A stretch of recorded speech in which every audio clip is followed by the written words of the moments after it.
Perdana Menteri Datuk Seri Najib nampak dalam keadaan terdesak untuk menghadapi pilihan raya dan semalam telah memberikan kelulusan 1.5 juta tambahan kepada setiap ahli parlimen dan yang cukup memprihatinkan kita, yang akan menampakkan sikap dia yang agak terdesak ini ialah apabila dia beritahu ahli parlimen boleh belanja wang tunai, beri tunai RM1,000 kepada mana-mana pengundi dan juga sehingga RM5,000.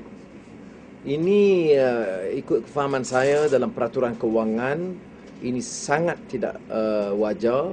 Ia menunjukkan bahawa Datuk Seri Najib merupakan di antara julung-julung kalinya Perdana Menteri yang sama langsung tidak mempedulikan soal peraturan keuangan kerana beliau merasa begitu cemas dalam menghadapi pilihan raya.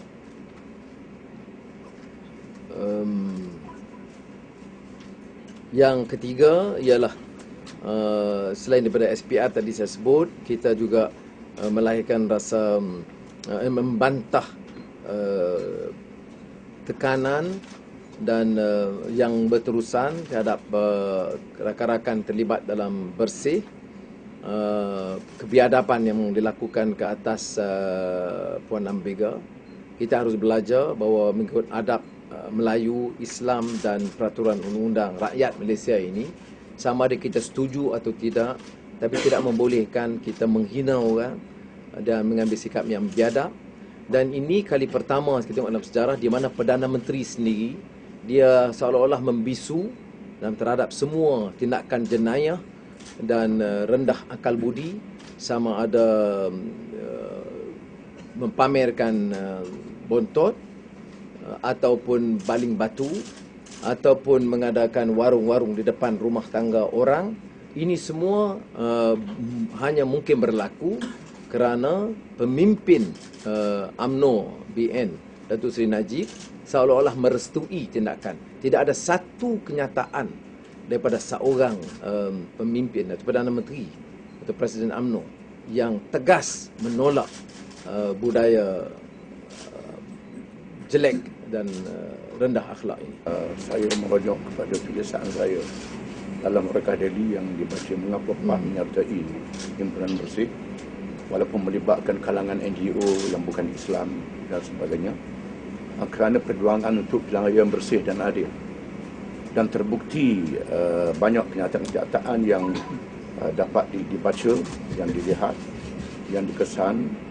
Bukan saya SPR, bukan satu badan yang benar-benar bebas dan telus patutnya dalam amalan demokrasi.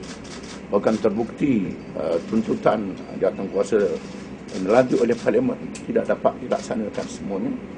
Bahkan sebahagian yang hendak dilaksanakan itu tidak teratur. Di antaranya ialah pos yang jumlahnya yang sangat besar, yang tidak dihapuskan dalam senarai daftar pemilih, yang tidak boleh menghalang mereka mengundi 2 kali. Ini adalah unsur-unsur penipuan yang boleh berlaku. Di samping ruang-ruang yang lain yang boleh menyebabkan penipuan, dan di sana ada kawasan-kawasan terdedah yang dapat kita kesan seperti Felda, kawasan Setinggan, perumahan baru, kem tentera, penempatan polis dan sebagainya. Ini menjadi sasaran pengundi-pengundi yang menjadi bahan untuk penipuan dalam pilihan raya. Anda lihat bukti yang jelas bahawa kerajaan BN terus demonization terhadap bersih, yang memberi bukti kenapa rakyat tidak ada kepercayaan, keyakinan terhadap jaminan kerajaan akan ada satu siasatan yang bebas, apa yang berlaku pada 428. Dan sebenarnya ini pun melanggar 8 tuntutan bersih, stop dirty politics. Dan itu antara dirty politics mereka melakukan terhadap bukan sahaja perkataan rakyat tapi bersih. Dan tadi Datuk Seri Anwar ada sebut mengenai cash payout. Keputusan Perdana Menteri bahawa ahli parlimen BN dapat 1.5 million peruntukan untuk kawasan masing-masing, menunjukkan bahawa mereka tidak langsung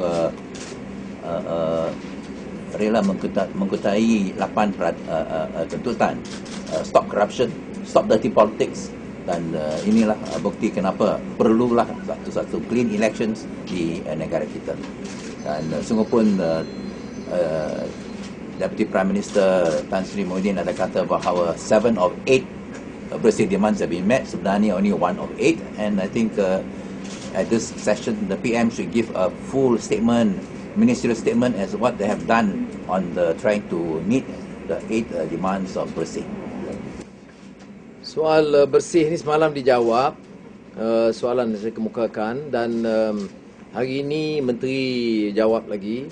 Dia seolah-olah semua peserta tu penjenayah, pengganas, tak ikut peraturan, pukul orang, hina polis, yang sebenarnya menunjukkan bahawa kerajaan tidak mungkin boleh dipercayai dan wibawa untuk mengadakan panel siasatan yang bebas.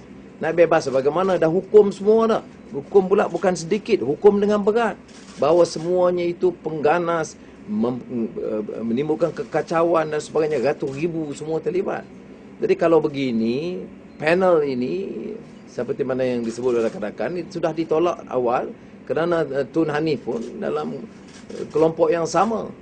Patut dia sebagai bekas ketua polis negara tahu bahawa kalau dah memihak dan kenyataan yang jelas bias, tidak terus harus nak pertahankan, buat kerja lain lah. Dia banyak pendapatan tinggi yang lain, tak payah duk sibuk dalam soal mengadakan satu panel yang bebas. Itu soal bersih.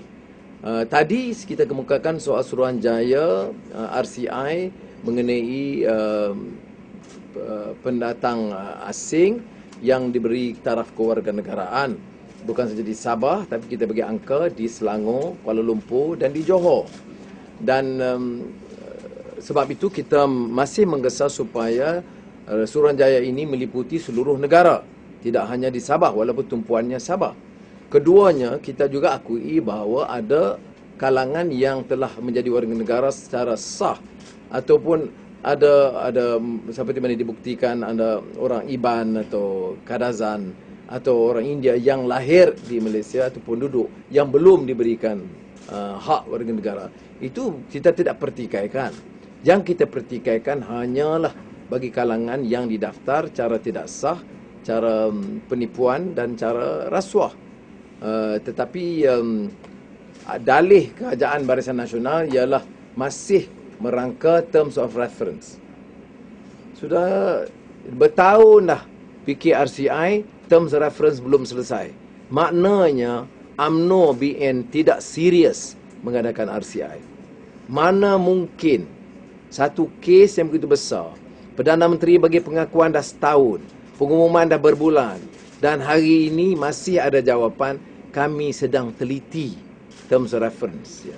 Itu menunjukkan bahawa mereka tidak sedia, dan ini hanya jawapan untuk menipu rakyat, terutama rakyat Sabah.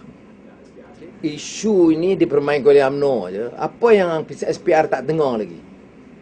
Yang saya tahu, Pakatan Rakyat di bawah yang diserahkan oleh Datuk Mustafa Ali, Pengarah Pilihan Raya dan Setiausaha Agung PAS, telah jumpa dan bagi semua maklumat, tidak ada tindakan.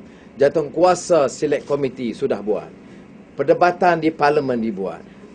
Berpuluh-puluh laporan dan bukti dibuat. Tak ambil tindakan. Nak jadi isu sebab ada ahli Parlimen nak jumpa. Saya tak ada minat peribadi untuk jumpa kerana semua maklumat dah disampaikan kepada mereka. Malah keputusan hari ini ialah kita akan hantar sekali lagi wakil daripada Pakatan Rakyat diserahkan oleh Datuk Mustafa Ali untuk menemui anggota Suruhanjaya SPR.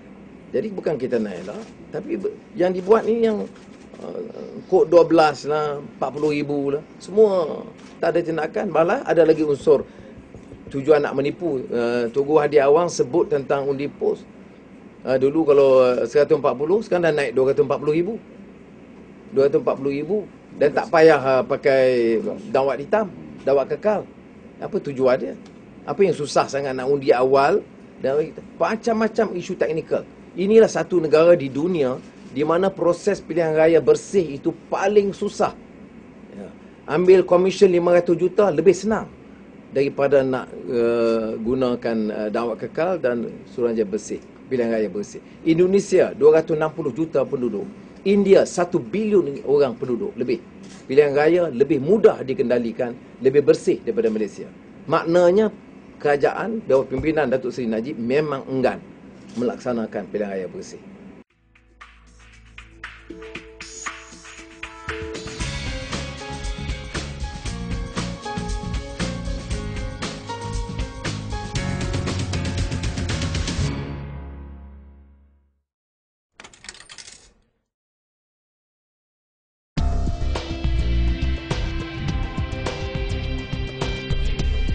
Pihak Media Pas melancarkan e-paper, merupakan satu program baru dalam Media Pas asaskan kepada teknologi maklumat yang terkini yang wajib kita manfaatkan.